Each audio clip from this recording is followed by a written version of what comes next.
जय हिंद दोस्तों। आज हम लोग बीपीएससी के सिलेबस के विषय में अध्ययन करेंगे। तो किसी भी एग्जाम के पहले तो उस एग्जाम का सिलेबस का अध्ययन करना बहुत जरूरी होता है। अब सिलेबस का अध्ययन करने से हम जान पाते हैं कि किस विषय से, किस टॉपिक से प्रश्न पूछा जाता है। तो किसी भी परीक्षा के लिए दो तथ्य जो होते हैं महत्वपूर्ण होते हैं। ठीक है, किसी परीक्षा के लिए दो तथ्य जो होते हैं महत्वपूर्ण होते हैं। पहला, किसी परीक्षा का पाठ्यक्रम,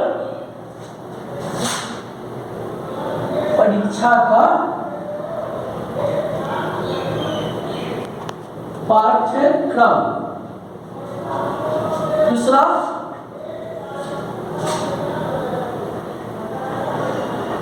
प्रश्न पत्र का प्रकृति, नेचर। ठीक है, तो परीक्षा का पाठ्यक्रम का जब अध्ययन करते हैं तो यह पता चलता है कि किस टॉपिक से कौन सा प्रश्न पूछा गया है। ठीक है, तो अब किस टॉपिक से कितना अधिक प्रश्न पूछा गया है, जब तक हम प्रश्न बैंक का अध्ययन नहीं करेंगे, पीछे पूछे जाने वाले प्रश्नों का अध्ययन नहीं करेंगे, तब तक यह जानकारी नहीं प्राप्त हो पाता है कि हम किस टॉपिक से कितना पढ़े, कितना अध्ययन करें। तो बीपीएससी का जो होता है एग्जाम जो होता है 3 चरणों में होता है। ठीक है, जैसे यहाँ पे आप देखिए टीटी, मेंस और इंटरव्यू। तो तीनों एग्जाम का जो है अलग अलग नेचर है। एक एग्जाम जो है आपका ऑब्जेक्टिव टाइप का आता है, तो दूसरा एग्जाम जो मेंस है, जो सबसे महत्वपूर्ण एग्जाम होता है, जो होता है लिखित होता है। तीसरा जो है इंटरव्यू है, जो आपको साधारण बातचीत के द्वारा आपकी पर्सनालिटी, आपके व्यक्तित्व को नापा जाता है कि आप अधिकारी बनने लायक हैं कि नहीं। तो आइए हम एक एक करके बीपीएससी के पाठ्यक्रम को समझते हैं। तो सबसे पहले देखते हैं कि पीटी है। पीटी में ऑब्जेक्टिव टाइप के प्रश्न पूछे जाते हैं। मेंस में रिटेन सब्जेक्टिव टाइप प्रश्न पूछे जाते हैं, और इंटरव्यू में आपका साक्षात आपसे बातचीत किया जाता है। ठीक है, तो पहला देखते हैं इसमें जो है सब्जेक्ट, कौन कौन से सब्जेक्ट को बीपीएससी में आते हैं। तो पहला है भारत का इतिहास। ठीक है, तो भारत का इतिहास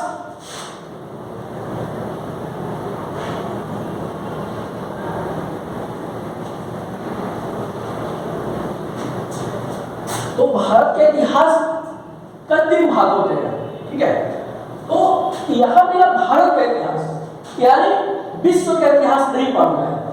पीटी के एग्जाम में इतिहास विषय में, चूंकि इतिहास का 2 भाग हो जाता है अगर ऐसे अध्ययन करें, एक भारत का इतिहास, विश्व का इतिहास। लेकिन हमको यहाँ पे एक ध्यान रखना है कि केवल भारत का इतिहास पढ़ना है। तो भारत के इतिहास में 3 भाग हो जाते हैं। कौन कौन हो जाते हैं? एक हो जाए प्राचीन, मध्यकालीन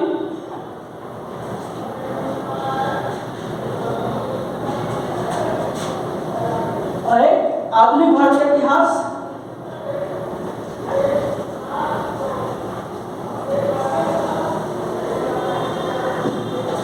तो आधुनिक भारत में भी 2 भाग हो जाते हैं।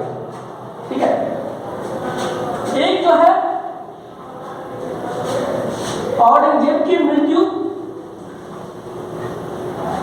से 1857 की क्रांति।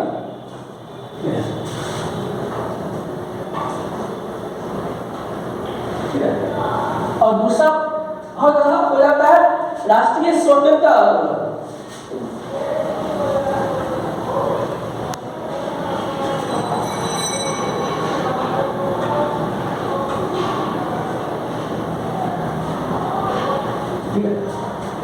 तो राष्ट्रीय स्वतंत्रता आंदोलन अब इसमें भी अगर विगत 10 वर्षों का प्रश्न बैंकों का अध्ययन करते हैं तो पता चलता है कि प्राचीन भारत, मध्यकालीन और आधुनिक भारत में कौन सा टॉपिक जो है महत्वपूर्ण है।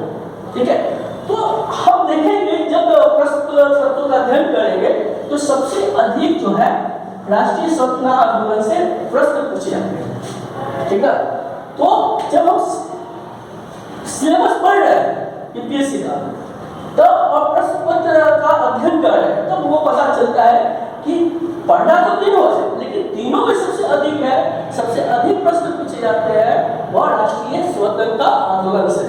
ठीक है, तो इस तरह कि भारतीय इतिहास, प्राचीन भारत, मध्यकालीन भारत, आधुनिक भारत, दूसरा भारत का संविधान, भारत का राज्य व्यवस्था, इंडियन कॉन्स्टिट्यूशन। तो तीसरा भूगोल, भूगोल को भी दो भागों में बांटते हैं। ठीक है, विश्व का भूगोल, भारत का भूगोल।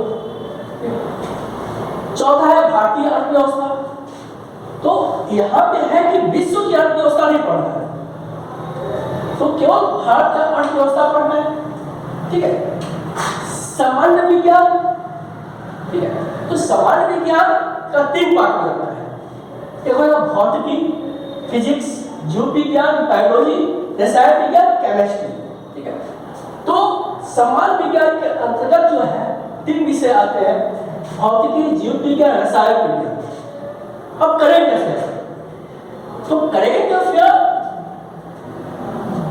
जब अध्ययन करते हैं तो हमारे देश में कौन सी घटनाएं घट रही है, विश्व में कौन सी घटनाएं घट रही है, तो राष्ट्रीय, अंतर्राष्ट्रीय, और चूंकि यह बीपीएससी के एग्जाम है, बिहार का एग्जाम है, तो इससे बिहार स्पेशल से भी प्रश्न पूछे जाएंगे।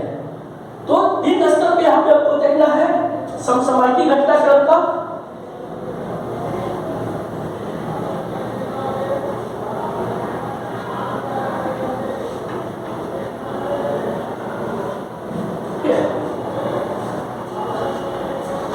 एक देखना है विश्व के संदर्भ में, एक देखना है भारत के संदर्भ में, एक देखना है अपने राज्य के संदर्भ में, और एक मैथ से 10 प्रश्न आते हैं, और यह इंटर लेवल का प्रश्न पूछे जाते हैं। और चूंकि यह बिहार स्पेशल, बिहार का एग्जाम है, तो इसलिए कि जब हम इतिहास का पढ़ रहे हैं तो इतिहास में क्या होगा कि एक बिहार स्पेशल से भी प्रश्न रहेंगे, बिहार का इतिहास। ठीक है, जब हम भारत के संविधान पढ़ रहे हैं तो एक्चुअली राज्य के जो राज्य सूची में जो संविधान में जो परिवर्तन हो रहे हैं उससे संबंधित हम लोग अध्ययन करेंगे। तो राज्य विधानसभा ने कौन से आर्टिकल पर पास किए, तो सारी चीजें अध्ययन में रखना होगा। भूगोल, तो बिहार का भूगोल का भी अध्ययन करना होगा। भारतीय अर्थव्यवस्था, अब ये क्या होता है कि जब मेंस में चलते हैं यह होता है ऑब्जेक्टिव टाइप का। ठीक है, जिसमें 4 विकल्प रहेंगे और 4 विकल्प में से एक सर्वश्रेष्ठ उत्तर का चयन करना है। ठीक है, इसमें नकारात्मक प्रश्न रहेंगे, आपके गलत उत्तर के लिए 1/3 अंक काट लिए जाएंगे और पूरा जो परीक्षा का जो समय होगा 2 घंटे का होगा, 150 नंबर का होगा और प्रत्येक प्रश्न के लिए 1 अंक निर्धारित रहेगा। अब प्री का जो सिलेबस है, ठीक है, इसके लिए अलग से स्पेशल वीडियो बनाया जाएगा, कौन से टॉपिक्स, कौन से विषय में कौन से टॉपिक्स का अध्ययन करना है। अब हम प्री और मेंस का जब हम पाठ्यक्रम का अध्ययन करेंगे तब उस समय हम देखेंगे कि प्री का कौन सा पार्ट जो है, टॉपिक जो है मेंस में छोड़ देना है, यानी जो प्री में पढ़ना है ये मेंस में नहीं पढ़ना, मेंस में पढ़ना है प्री में नहीं पढ़ना। एक सरसरी निगाह में मेंस में कौन कौन से पेपर आते हैं इसको देखते हैं। तो पहला हिंदी 100 का होगा। एक ध्यान रखिएगा, इसकी जो नेचर होता है वो होता है लिखने का, लिखित टाइप का होगा। हिंदी 100 नंबर का होगा। जो बिहार बोर्ड के जो मैट्रिक का जो प्रश्न पत्र होता है हिंदी का, उसी का स्टैंडर्ड का होगा। ठीक है, चूंकि यहां पे क्या किया गया है, वैकल्पिक विषय का जो है महत्व कम कर दिया गया है। ठीक है, अब जीएस पार्ट 1, जीएस पार्ट 2, ठीक है, यह 3300 अंक के रहेंगे। यहां पे एक चीज नया जुड़ा है, निबंध, जो यूपीएससी के पैटर्न है। तो निबंध 300 नंबर का, ठीक है, वैकल्पिक विषय 100 नंबर का, यह केवल क्वालिफाइड रहेंगे। और यह इंपॉर्टेंट इसमें है कि यह जो होंगे ऑब्जेक्टिव टाइप के प्रश्न होंगे। यानी अगर देखा जाए तो कुल 1100 अंक होगा, लेकिन जो मेरिट बनेगा 900 नंबर का बनेगा। इंटरव्यू जो है 120 नंबर का होता है। ठीक है, और जब फाइनल जो मेरिट बनता है वो बनता है 220 पे।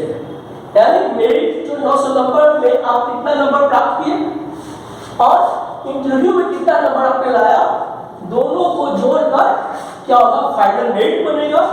और इसके आधार पर रिजल्ट निकलेगा, और जो जो मेरिट सूची में आएगा वो अधिकारी बनेगा।